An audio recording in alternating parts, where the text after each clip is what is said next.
And I'm sorry for those who enthusiastically defend Jada's autoimmune disease, and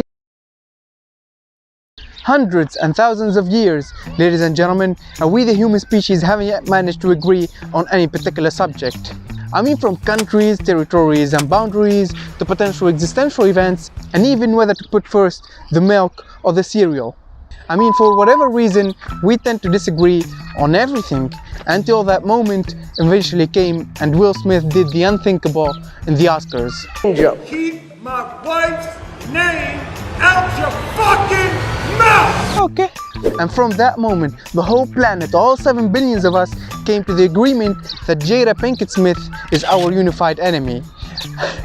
I mean, it wasn't George Soros or Donald Trump or Jeffrey Epstein, it was Jada Smith all along. But on a serious note, I know that the vast majority of you probably clicked on this video just to see me piss on Jada Smith, as nearly this is what everyone is doing on YouTube now.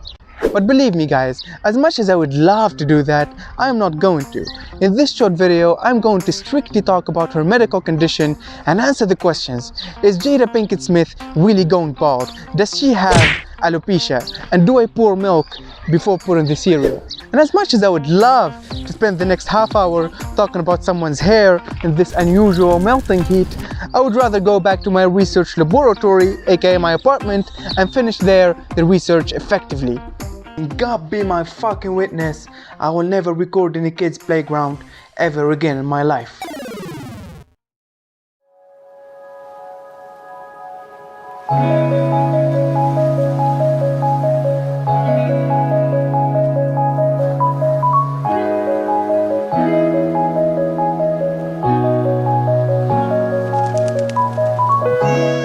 These guys are playing basketball. Yeah, it sounds fun. Too bad I don't have friends.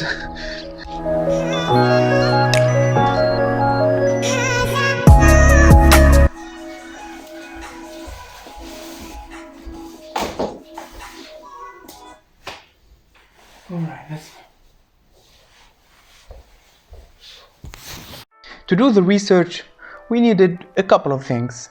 A PC, some papers, markers, the cereal, some milk, and of course, something to eat in. You can clearly see me here anxiously look into the camera before deciding to pour the milk first, instead of the cereals. This generally gives me confidence that my cereals would feel and taste more crunchy and tasty. You can basically call me an idiot. Okay, so I haven't answered the first and probably most important question of the video. I'll try to make the rest of the video as short and informative as I can. And I got into an entanglement with August, that's what I said. Oh, for fuck's sake. When it comes to women's hair loss, we have 3 different forms. The first one being alopecia areata, which is basically an autoimmune condition where the immune system attacks the hair follicles. And actually, this is the form that everyone thinks Jada has because of the scar that she once says it just popped up one morning. And I'm sorry for those who enthusiastically defend Jada's autoimmune disease, and I even recall someone going as far as calling it disability. But I'm going to speak my mind here. I genuinely think that that scar is as far from alopecia areata as my channel is far from Abroad in Japan's channel. You see, alopecia areata usually occurs in circular patches or gaps that tend to ultimately connect to each other and form big bald spots. And never have I in my life ever seen an alopecia areata patient with such clinical manifestation. So I have to eliminate this hypothesis and say that Jada Pinkett Smith doesn't have alopecia areata. The second form of female hair loss is telogen effluvium, and it comes in an acute and chronic form. This condition usually occurs in women after giving birth because of the immense pressure and stress the body undergoes during that process. And even some recent studies indicated that COVID may be a triggering factor for telogen effluvium as well.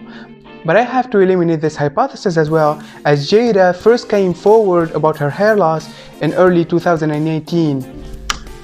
I was diagnosed with alopecia just this week. Thank you for sharing your perspective. I really needed to hear it to bring some positive thinking. Sorry. And thank you. And by the way, you're welcome. And the last form I want to talk about is androgenic alopecia. And yes, androgens levels are extremely low in women's bodies, but some of them are unfortunate enough to have high sensibility to androgens. And although they share one mechanism, androgenic alopecia in men and in women doesn't look the same, as this is how it looks for men, and this is how it usually occurs in women, following the Ludwig pattern as opposed to the Nordwood pattern in men. And some of the guys even talked about her hairline, and we know that none of the known forms of alopecia in women actually causes the hairline to recede. So my assumption here is tractional alopecia, which is a fairly common condition among African Americans, and it's caused by the continuous wearing of tight hairstyles. So to summarize, Jada probably has tractional and androgenic alopecia, but no alopecia areata. So where did that scar that magically popped up overnight really come from? Well, ladies and gentlemen, it may actually be a surgical scar. You see, some of the women, and particularly in Jada's age, tend to undergo a surgical procedure to get rid of the wrinkles in the forehead and around the eyes. This procedure is known as brow lift. And although it's performed endoscopically most of the times these days, some of the surgeons still prefer to do it the old way.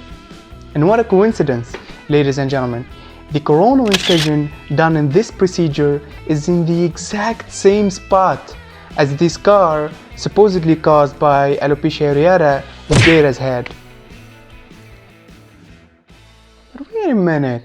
Do I really think that Jada is the kind of person that would mislead people into thinking she has an autoimmune disorder when it's just a scar caused by a cosmetic procedure, and all this just to feed her narcissistic personality? Nah, I don't think so. She's a good person.